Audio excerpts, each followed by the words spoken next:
लोग एक जगह इकट्ठे हुए हैं और जिस तरह आक्रोश है इस कमरे में, वो देख के काफी प्रभावित हूँ। मुझे लगता है कि इतने आक्रोश से तो ऑर्डिनेंस वापस लेना ही पड़ेगा सरकार को। इतना आक्रोश इस कमरे के अंदर है। अगर सब लोग संगठित होकर आएंगे तो कोई सरकार में इतना दम नहीं है कि ऑर्डिनेंस को वापस ना ले। मैं इस बात से भी बहुत प्रभावित हुआ इस चर्चा से, क्योंकि जल जंगल जमीन हो जनता के अधीन, ये तो बहुत दिन से हम कह रहे हैं, लेकिन जिस प्रकार के संगठित प्रयास की जरूरत है उसके लिए एक अवसर है। ये सिर्फ ऑर्डिनेंस वापस लो तक सीमित नहीं रहेगा, ये बात से मैं सहमत हूं। जल जंगल जमीन को बचाए बिना इस देश के जनता को नहीं बचा सकते, इस दुनिया को नहीं बचा सकती। इस सिद्धांत को समझने वालों के लिए सिर्फ एक शुरुआत होगा कि ऑर्डिनेंस को वापस लो, लेकिन उतने से भी संतुष्ट नहीं है, उससे आगे काम करने की आवश्यकता है। इसलिए मुझे लगता है कि ये बहुत ही सशक्त ढंग से इसको प्रारंभ करने की आवश्यकता है। और 24 उसकी शुरुआत होगी। 24 तारीख का जो आंदोलन है, मिला जुला एक प्रयास होगा सबका।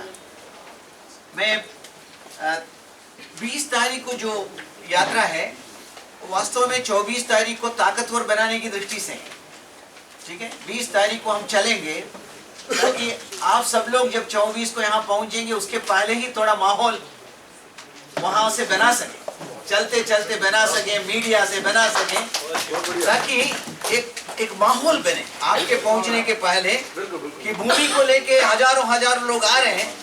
ये माहौल बनाने के लिए हम लोग पलवल से चलेंगे और ये 4 दिन की यात्रा होगी, 20, 21, 22, 23, 24 और 24 को नून तक हम लोग आपके पास पहुंचने का प्रयास करेंगे।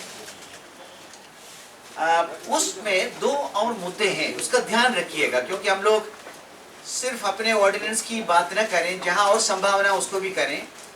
एक तो गवर्नमेंट ने फॉरेस्ट राइट्स एक्ट बनाया है, ये कोई नई चीज नहीं, पुरानी बात। आदिवासियों को जिनको धक्का देके बाहर किया है जंगलों से, खदान के नाम से, बांध के नाम से, 25 साल के संघर्ष के बाद, 50 साल के संघर्ष के बाद एक कानून बना है जिसका वन अधिकार अधिनियम नाम है। इसलिए हम लोग अपने आवाज उसमें भी दें कि आदिवासियों को जमीन मिलने का जो एकमात्र मौका है। इतने साल पुराना कानून है, 2006 का कानून है, लेकिन 2014 तक भी 15 तक भी लागू नहीं किया है। तो उसको भी आवाज उठाएं, उसको हम अपने आवाज के साथ बुलंद करें इस आंदोलन के साथ। दूसरी एक बात जिसको लेके हमको आवाज बुलंद करना इस आंदोलन में, वो है पिछली बार जयराम रमेश के साथ जो समझौता हुई हमारे आगरा में, उसमें एक होमस्टेड राइट्स एक्ट की आवाज ही इन लोगों को, इस देश में करोड़ों लोग जो रेल पटरी के किनारे, नदी के किनारे, तालाब के किनारे प्लास्टिक तान के जी रहे हैं, उनको सबको 10-10 मिनट जमीन मकान बनाने के लिए देने की बात कानून के रूप में पार्लियामेंट में लाएंगे। वो जयराम रमेश के, मनमोहन सिंह के सरकार की कमिटमेंट। तो मुझे लगता है कि अगर उसको भी इसके साथ जोड़ दें कि आवासहीन लोगों को आवास मिलना चाहिए, वन अधिकार अधिनियम जो बना है कानून, उसको लागू करना चाहिए और ये ऑर्डिनेंस वापस होना चाहिए। ऐसे कुछ बातों को सशक्त रूप से उठाने के लिए पलवल से हम चलेंगे। मैं जरूर मानता हूं कि हम सब लोग ऑर्डिनेंस के मुद्दे पर बात करेंगे।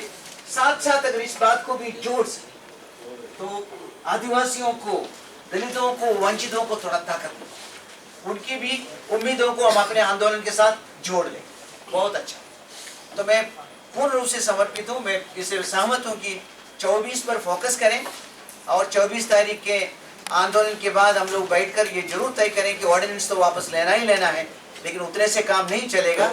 उसके पूर्व में जो कानून है वो कोई किसान के अनुकूल नहीं है, इसलिए भूमि अधिग्रहण शब्द को ही खत्म करना होगा। उतने बड़े आंदोलन की तैयारी हमको करना होगा ताकि हम किसानों को, वंचितों को बचा सकें।